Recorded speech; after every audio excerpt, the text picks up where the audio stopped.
ICP Academy. CA, CMA, CS, CAT போன்ற அனைத்து விதமான ப்ரொஃபஷனல் கோர்ஸ்களும் இங்கு எளிமையான முறையில் கற்றுத்தரப்படும். எங்களிடம் 25 வருடத்துக்கு மேல் அனுபவம் உள்ள ஆசிரியர்களும் உள்ளனர். அது மட்டும் இல்லாமல் ஆடிட்டர்களாலும் பயிற்சி அளிக்கப்படுகிறது.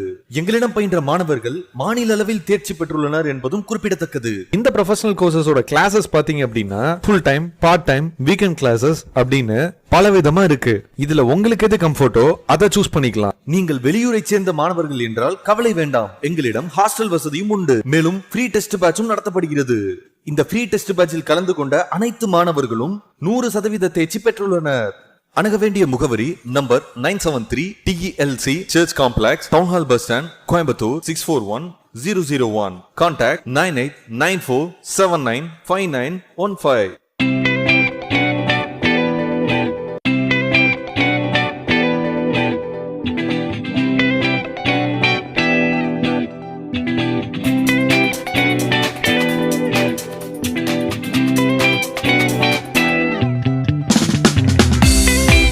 வித் திஸ் நம்ம யூனிட் 7ஓட கன்க்ளூஷனுக்கு வரோம். சம்மரின்னு பார்க்கும்போது கான்ட்ராக்ட் ஆஃப் இண்டெமினிட்டின்னா என்ன, கான்ட்ராக்ட் ஆஃப் கேரண்டின்னு என்னன்னு பார்க்குறோம். கான்ட்ராக்ட் ஆஃப் இண்டெமினிட்டி அப்படிங்கிறது ஒரு ப்ராமிஸ் பண்ணுறாரு ஒரு பார்ட்டி, அதர் பார்ட்டி என்ன லாஸுக்கு உட்படுறாரோ அந்த லாஸை ரீகூப் பண்ணுறதாக. வேற ஒருத்தரோட காண்டாக்ட்னாலேயோ இவருடைய காண்டாக்ட்னாலேயோ அவருக்கு ஏதாவது நஷ்டம் ஏற்பட்டால் அந்த நஷ்டத்தை அதை மேக் குட், அந்த நஷ்டத்தை ஈடு செய்கிறதாக ஒத்துக்கிறது contract of indemnity. Contract of guarantee அப்படிங்கிறது ஒரு தேர்ட் பர்சனுடைய லைபிலிட்டி அவர் டிஸ்சார்ஜ் பண்ணலன்னா தான் பண்ணுறதாக ஒரு கேரண்டி கொடுக்கறது தான் நம்ம கான்ட்ராக்ட் ஆஃப் கேரண்டின்னு சொல்கிறோம். அந்த பர்சன் யார் கேரண்டி கொடுக்குறாரோ அவரை ஷூரிட்டின்னு சொல்கிறோம். யாருக்காக கேரண்டி கொடுக்கப்பட்டதோ அவரை பிரின்சிபல் டெட்டார்னு சொல்கிறோம். யாரிடத்துல அந்த கேரண்டி கொடுக்கப்படுதோ அவரை கிரெடிட்டார்னு சொல்கிறோம். அப்போ கான்ட்ராக்ட் ஆஃப் கேரண்டி அப்படின்னு சொல்லும்போது அதில் கண்டிப்பாக கன்சிடரேஷன் சப்போர்ட் பண்ணணும். கன்சிடரேஷன் அப்படிங்கிறது பிரின்சிபல் டெட்டாருக்கும் அந்த கிரெடிட்டாருக்கும் இருந்தாலே போதுமானது. இப்போ லைபிலிட்டி ஆஃப் ஷூரிட்டி அப்படிங்கிறது பிரின்சிபல் டெட்டாருக்கு கோ எக்ஸ்டென்சிவாக தான் இருக்குது. அந்த சர்டன் கேசஸில் surety will be liable even if the principal debtor not liable இருந்தால் கூட. அப்போ உதாரணத்துக்கு பிரின்சிபல் டெட்டார் இன்கம்பீட்டன்ட், கான்ட்ராக்டுக்குள்ளே என்ட்ரி ஆக தகுதியற்றவராக இருந்தாலோ அல்லது இன்சால்வெண்ட்டுன்னு அவருக்கு தீர்ப்பு வந்தாலோ அல்ல அந்த டெட்ஸ் டைம் பார் ஆகியிருந்தாலோ surety will be liable for the loan. Next right of ஷூரிட்டிங்கிறத 3 ஹெட்டில் நம்ம பார்க்குறோம். Right against principal, right against principal debtor, right against creditor and right against co sureties. Surety is discharge அப்படிங்கிறது அவங்கவுங்க லைபிலிட்டியிலேருந்து discharge ஆகிறது. Example revocation of the contract of guarantee. அந்த guarantee கான்ட்ராக்ட்லேருந்து அவர் தன்னைத்தானே விலக்கிக்கலாம். இல்லை அந்த கிரெடிட்டாருடைய நடவடிக்கையினால் அது செல்லுபடி ஆகாமல் போச்சுன்னா அதுலேயும் அவருக்கு விலக்களிக்கப்படுகிறது. இல்லைன்னா அந்த கான்ட்ராக்டே இன்வேலிட் ஆச்சுனாலும் இவருக்கு இவருடைய பொறுப்புலேருந்து இவர் விலக்களிக்கப்படுகிறார். அடுத்தது ஸ்பெசிஃபிக் ஆர் சிம்பிள் கேரண்டி அப்படிங்கிறது ஒரு பர்டிகுலர் டெட்டுக்கோ கடனுக்கோ பர்டிகுலர் டிரான்சாக்ஷனுக்கோ கேரண்டி கொடுத்தா அது சிங்கிள் டெட் அல்லது சிம்பிள் கேரண்டின்னு சொல்கிறோம். கண்டினியூயிங் கேரண்டிங்கிறது ஒரு சீரியஸ் ஆஃப் டிரான்சாக்ஷனுக்கு கேரண்டி எக்ஸ்டெண்ட் ஆச்சுன்னா அதை கண்டினியூஸ் கேரண்டின்னு சொல்கிறோம். கான்ட்ராக்ட் ஆஃப் இண்டெமினிஃபை அப்படின்னு வரும்போது ஒருத்தருடைய நஷ்டத்தை ஈடு செய்யுதல் அப்படிங்கிற பொருளில் தான் இண்டெமினிஃபைன்னு வருது. அது செக்ஷன் 124 என்னென்னவான நஷ்டத்தை ஏற்படுத்துதுன்னா ப்ராமிசரோட நடவடிக்கையினால் ஏற்படக்கூடிய நஷ்டம், இல்லை வேறு ஒரு நபரால் ஏற்படக்கூடிய நஷ்டம், இது ரெண்டையுமே அவர் ஈடு செய்யணும் அப்படிங்கிறது பார்க்குறோம். யார் லாஸை காம்பன்சேட் பண்ணுறேன்னு ஒத்துக்கிறாரோ அவர் இண்டெமினிஃபையர். யாருடைய லாஸ் ஈடு செய்யப்படுதுன்னு ப்ராமிஸ் சொல்லப்படுதோ அவர் இண்டெமினிட்டி ஹோல்டர் ஆர் இண்டெமினிஃபைடுன்னு சொல்கிறோம். இண்டெமினிட்டி ஹோல்டரோட ரைட் என்னன்னு பார்த்தீங்கன்னா எல்லா டேமேஜஸோட அமௌண்ட்டையும் அவர் ரெக்கவர் பண்ணிக்கலாம். அந்த கேஸுக்காக அவர் செலவழித்த அமௌண்ட்டையும் ரெக்கவர் பண்ணலாம், இல்லை அது தொடர்பாக அவர் செலவழித்த அமௌண்ட்டையும் ரெக்கவர் பண்ணிக்க முடியும். இது 3ஐயும் ரெக்கவர் பண்ணுற ரைட்டு இண்டெமினிட்டி ஹோல்டருக்கு இருக்குது. நெக்ஸ்ட்டு கான்ட்ராக்ட் ஆஃப் கேரண்டின்னு பார்க்கும்போது நம்ம ஏற்கனவே சொன்ன மாதிரி ஒருத்தர் அவருடைய லைபிலிட்டியிலேருந்து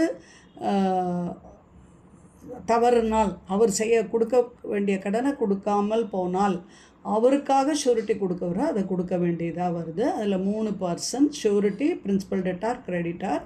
ஏற்கனவே சொன்ன மாதிரி யார் கேரண்டி கொடுக்குறாங்களோ அவங்க ஷூரிட்டி, யாருக்காக கொடுக்கப்படுதோ அவங்க பிரின்சிபல் டெட்டார், கடன் கொடுத்தவர் கிரெடிட்டார். இதில் பர்பஸ் வந்து ஒரு பேமெண்ட் ஆஃப் அ டெட்டை வந்து பத்திரப்படுத்துறதுக்காக, செக்யூர் பண்ணுறதுக்காக தான் இந்த ஷூரிட்டிங்கிறது கொடுக்கப்படுது. இங்கே வந்து கன்சிடரேஷனுங்கிறது டைரெக்டாகவோ இன்டைரக்டாகவோ இருக்கலாம். லைபிலிட்டி அப்படிங்கிறது டைம் பாரான லைபிலிட்டியாக இருக்கக்கூடாது, லீகலாக என்ஃபோர்ஸபிளாக இருக்கணும், சட்டத்தின்படி செல்லுபடியானதாக இருக்கணும். இதில் எந்த விதமான மிஸ்ரெப்ரசன்டேஷனோ அல்லது ஒளிவு மறைவோ அல்லது தெரியப்படுத்தாமையோ இருக்கக்கூடாது. ஓரலாகவும் இருக்கலாம், ரிட்டனாகவும் இருக்கலாம்.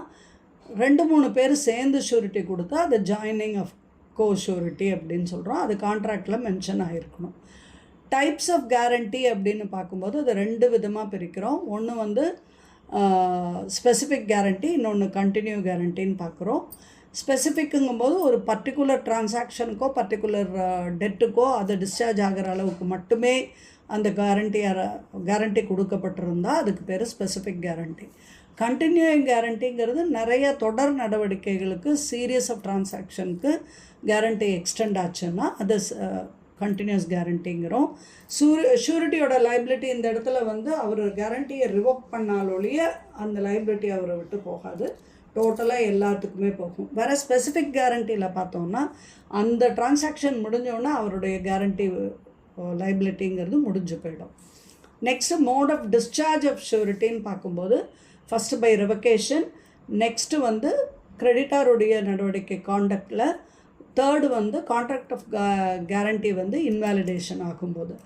ரிவகேஷன் அதாவது தள்ளுபடிங்கிறது எப்போ செய்ய முடியும்னா ஒரு நோட்டீஸ் கொடுத்து இவருடைய கேரண்டியை தள்ளுபடி செஞ்சுக்கலாம், அல்லது ஷூரிட்டி இறந்தாலோ அல்லது வேறு புது ஒரு கான்ட்ராக்ட் ஏற்படுத்தினாலோ பை நோவேஷன். இது 3லையும் அது ரிவகேஷன் ஆகும்.